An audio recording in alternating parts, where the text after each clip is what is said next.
Hey guys, my name's Todd. Welcome back to the channel. Vlog number 2 today. I'm in beautiful Las Vegas, Nevada.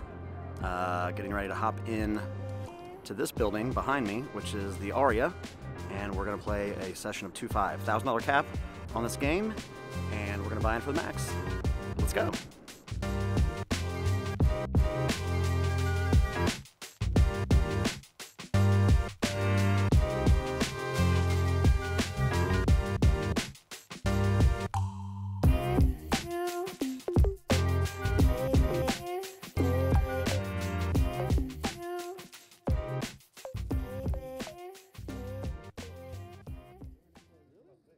All right, we're going to kick things off in middle position with King 10 suited. We're about 750 effective, and I open to $15. The hijack calls, and we see a flop of Ace Queen 7 with a couple spades, so we flop a gutter. This seems like a board I'll be betting pretty frequently, and when that's the case, I tend to use a smaller sizing, so I bet 10, and she calls pretty quickly. The turn is the deuce of spades, so the flush comes in right away.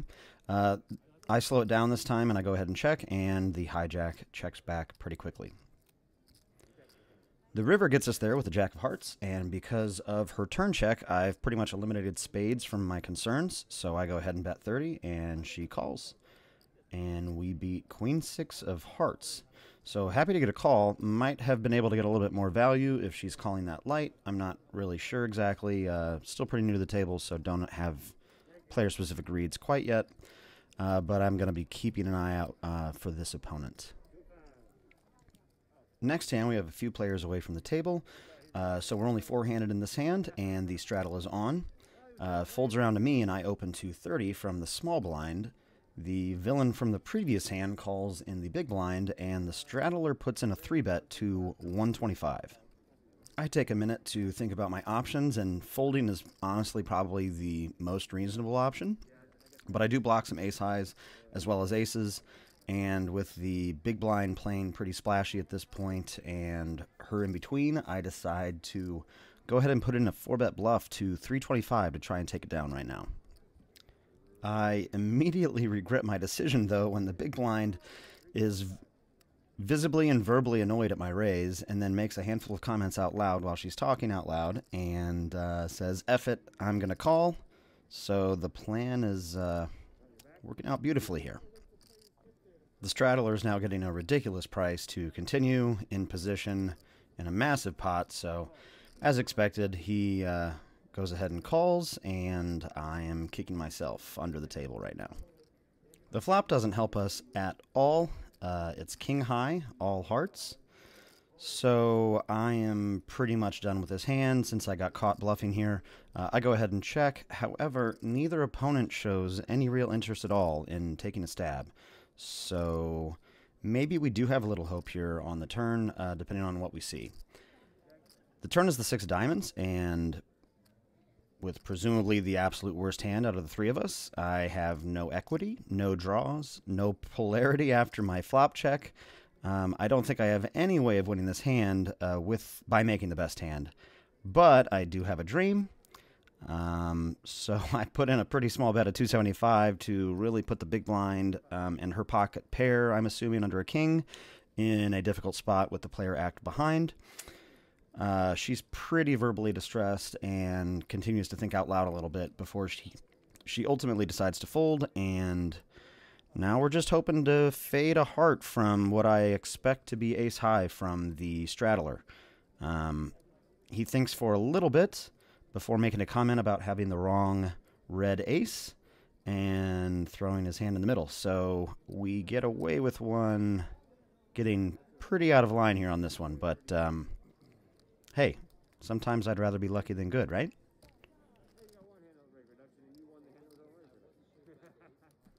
Moving on, I have about 1,700 in the stack. I have the table covered after that last one. And I open king-queen offsuit in middle position. The hijack, cutoff, button, and big blind all call, so we're 5 ways to a flop of queen-jack 5 with a couple spades. The board has plenty of draws, and we have plenty of opponents who could have caught a piece. So I size up this time to 50, and the cutoff calls heads up with about 600 in his stack. The turn is the 9 of clubs, so we fade a spade, and because of that, I go ahead and continue betting for 100. King 10 obviously gets there, but I'm not super worried about him improving to necessarily that or to pair, and if he did, we're probably going to hear about it. I think his most likely holdings here are probably just a flush draw and maybe a pair with a straight draw to go along with it. So I can probably size up a little bit more to get value from those holdings here, but 100 is what we went with. The river isn't awesome. It's the Jack of Diamonds, and at this point my concern is him having something like Jack X of Spades and improving to trips. So I end up just checking and hoping to get a showdown kind of on the cheap side.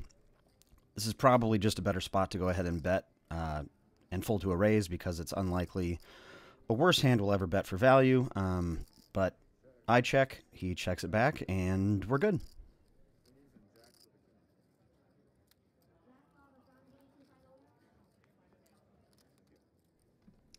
In this one, we're in the low jack with ace-queen offsuit, about 600 effective at play, and the straddle is on. I go ahead and open it to 30, and the big blind and the straddler make the call. The flop is Jack 7-4, rainbow, and I kind of make a sizing error on this one. I bet 35 into 105. I think this is probably a board I can be betting a little bit larger, considering it's dynamic. But the straddler makes the call, and we're heads up to a turn. The turn is the ace of clubs, and for whatever reason, I decide to polarize on this card and make a full pot size bet of 175.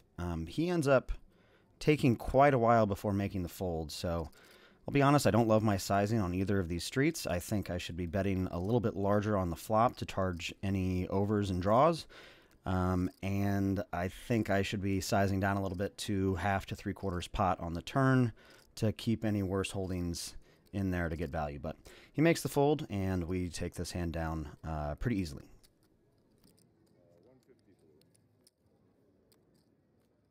Next up, we see a couple limps, one from the early position player and one from the middle position player, and I look down at King Jack of clubs.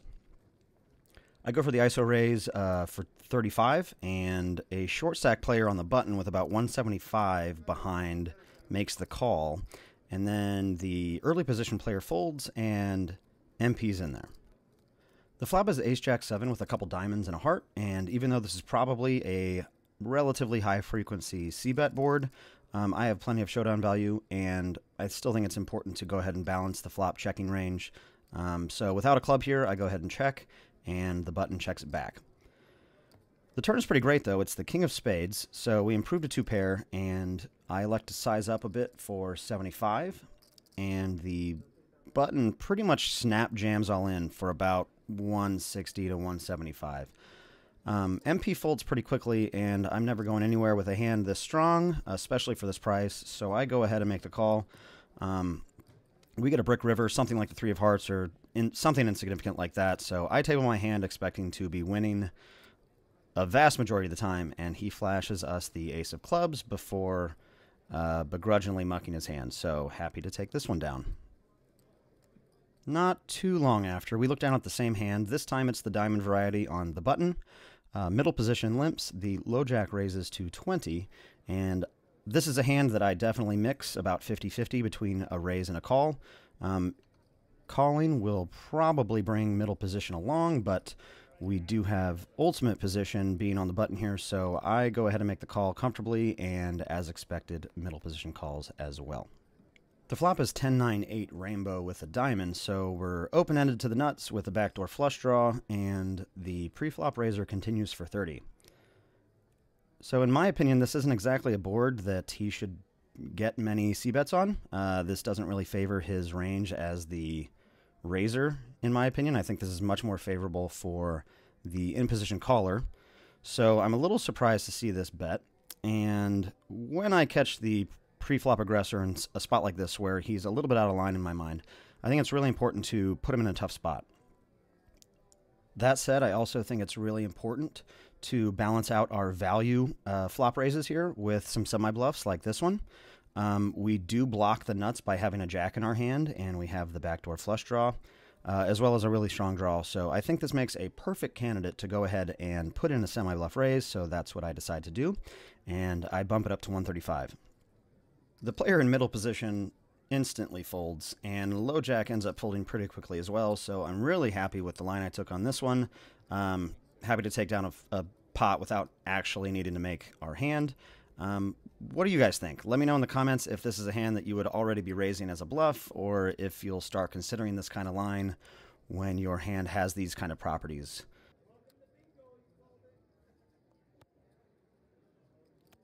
In our next hand, I open middle position to 15 with 6-5 of spades, and the big blind defends.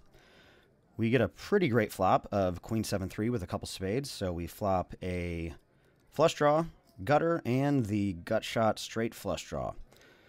This seems like a pretty standard board to c-bet, so I go ahead and bet 20, and he calls pretty quickly. The turn pairs the bottom card, so no improvement to our exact hand, but this does seem like a pretty good brick candidate to continue for a polarized sizing. So I decide to bet on the larger side for 50, and he makes the fold.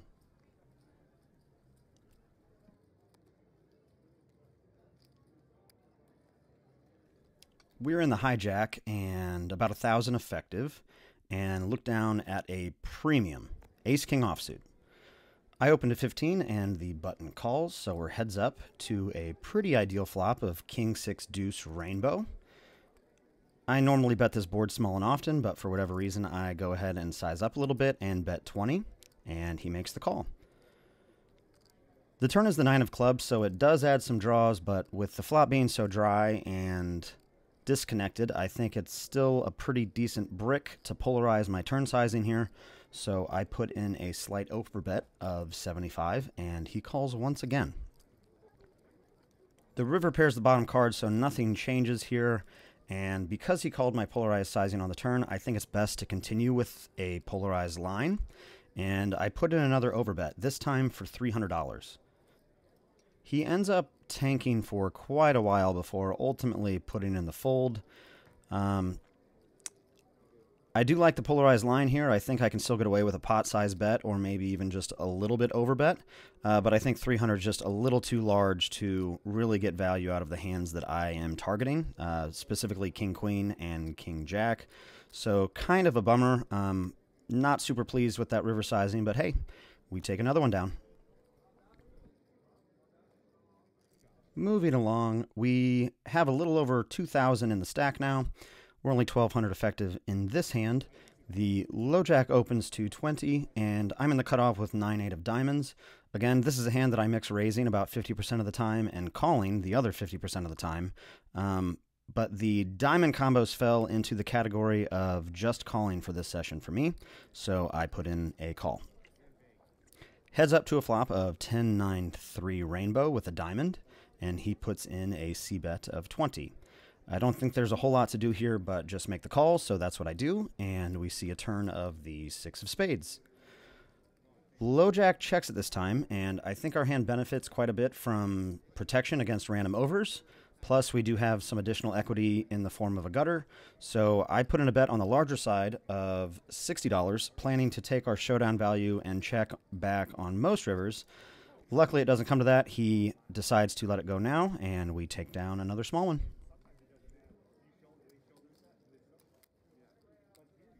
Next up, I open to 15 from middle position with king-queen off, and we had a call from the button and both of the blinds. The flop is decent. It's ace-10-5 rainbow, so we do flop a gutter.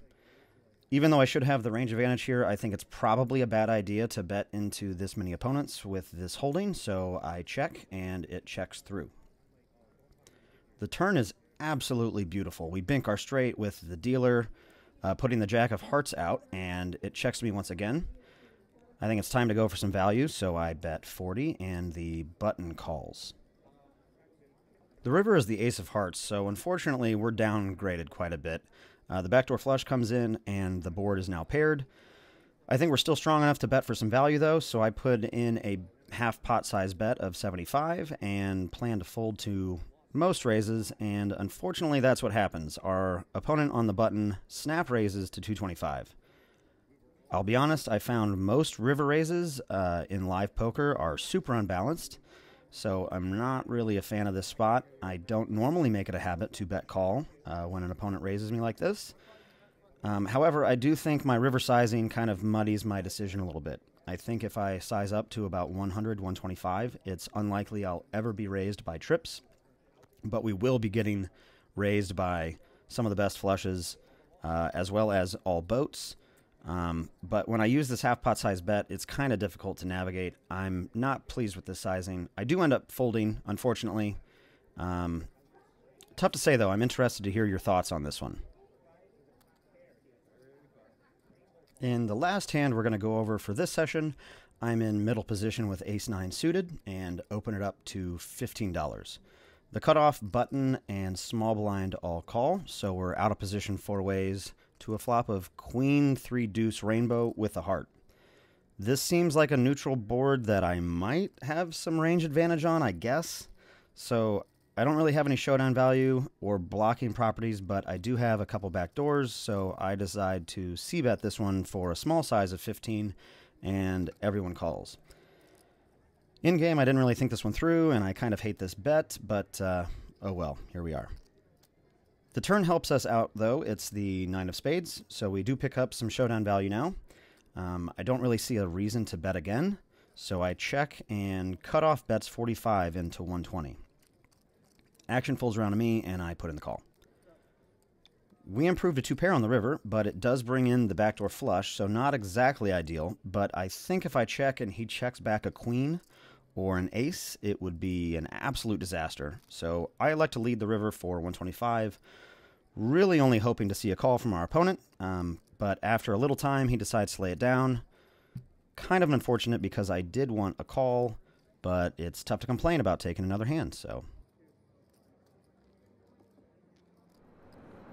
Alright guys, that's going to wrap it up for today's session. Ended up playing about 4 hours and 45 minutes, so just shy of 5, and won 1650. So definitely not going to complain about a win. I was a little reckless, I would say, with a couple hands. The 4-bet hand with ace-deuce of clubs was probably out of line. It was out of line. But we got lucky and got some folds that no one had a high heart or something that they could call down, so pleased about that.